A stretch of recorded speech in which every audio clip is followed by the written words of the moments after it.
to see a brother who had lost his 5 daughters. And they mentioned that, when he was telling the story about his eldest daughter, that she was very loving. And she was loved in the community, and every day how she would sleep is with her 2 arms around her younger 2 sisters. And he said, when the bomb fell and we regained consciousness, we removed the rubble, and this is exactly how we found her. And the brothers who heard it began to cry. And the father, who had lost 5 daughters, stood up. And he said, he's consoling the brothers who are crying. The father who's lost his daughters. And he said, brothers, have sabr, for they are by Allah in Jannah. And then he had a daughter who was 16 days old when her sisters passed away. And she picked her up and he said, I swear by Allah, she is Allah's. And if Allah wants to take her, Allah can take her as well. Now, you don't find people like that anywhere else. These are people of Iman. If it was anybody else, they would have cut and run. You heard the story of Yusuf ﷺ and his father Yaqub, that he lost his son and he cried so much that he went blind. The brothers met a lady there, her son had been in prison for 15 years, never seen her son for 15 years. And she had cried so much that she had gone blind. The brothers went to a sister whose husband had just passed away. Just months before that, she had 6 children, 6 yateens. And they went to give her money. And she refused to take the money. She said, up the road there is somebody else who is in more need than I am. If it was one of us, we would have said, let's keep it for a rainy day. And see, this is the thing. The slap in the face is ours. Because we have become desensitized. We see the suffering every day. Iraq, Afghanistan, what can we do? No, we do our best and we leave the rest in the hands of Allah subhanahu wa ta'ala. But we do something. Because this is the sunnah of the Prophet sallallahu alayhi wa sallam. Because he was a man who cared. He was a man who cared. He wouldn't allow the suffering of people who were oppressed to go on. Umar ibn Khattab wouldn't allow that. And these are people who, whose sunnah that we follow. And therefore for us, we need, look, maybe we can't assist these people. Maybe we can't, physically assist them. But we can assist them with our wealth. We can assist them with our du'as. We can do what we can in this country. If the Jews can lobby, why can't we lobby? If the Jews can be motivated, what, you just waiting for Jannah? Oh no, I'm going straight to Jannah. I don't have to do anything. La ilaha illallah Muhammad Rasulullah. That La ilaha illallah Muhammad Rasulullah should be a source of motivation. It should motivate you to becoming, that you are a believer.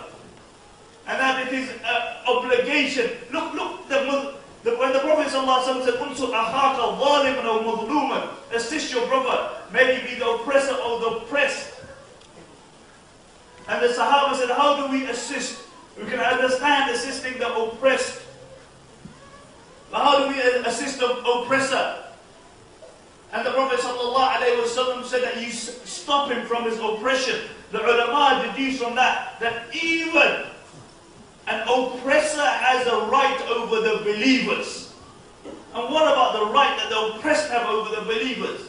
So when it comes to our wealth, we assist these people. Because this wealth that we have is from Allah subhanahu wa ta'ala. And the Prophet ﷺ said that he took a qasam over this. He said, he took a qasam, he narrated, Imam Tirmidhi in the Jami narrated. He said, أُقْسِمُ عَلَيْهِنَّ. He said, he said, 3 things I take an oath upon. I take an oath. Who takes an oath? The Prophet ﷺ. What? مَا نَقَسَ مَالُ عَبْدٍ مِّن صَدَقَةٍ. If you spend in the path of Allah, Allah will not decrease your wealth. The Prophet ﷺ took an oath upon it.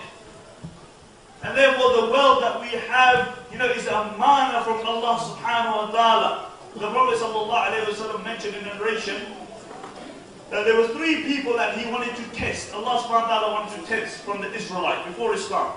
So Allah subhanahu wa ta'ala sent them an angel in the form of a human being.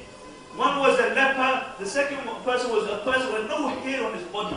And the third person was a blind person. And this angel went to these three people. And first he went to the leper and he said, what thing would you desire the most?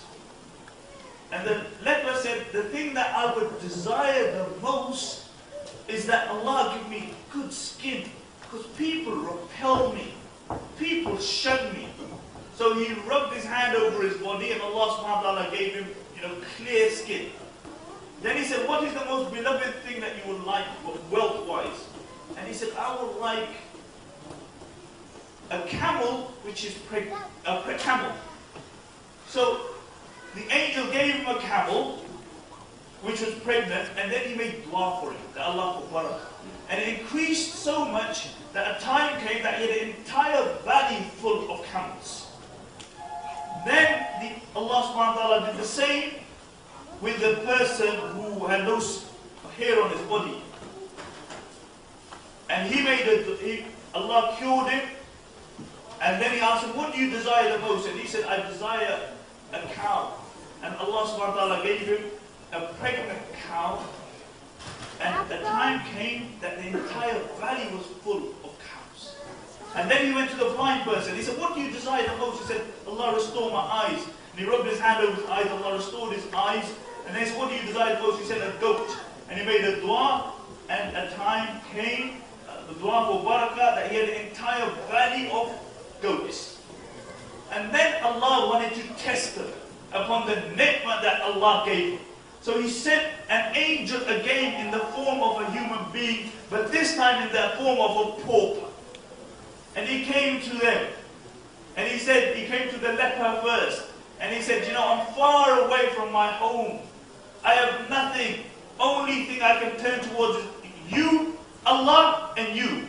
Please give me one of the camels that you had. And he said, Al-Haquq kathira. He said, I have too many rights, too many mouths to fill, too many mortgages to give, too many aspirations in life. As a poet said, he said, Kam hasaratin fi batun al-maqabir. He said, alas, how many a desire lies in the depths of the grave. You want this, you got a Mercedes, then you want an X5. That's the only two areas I know. Cheatham Hill.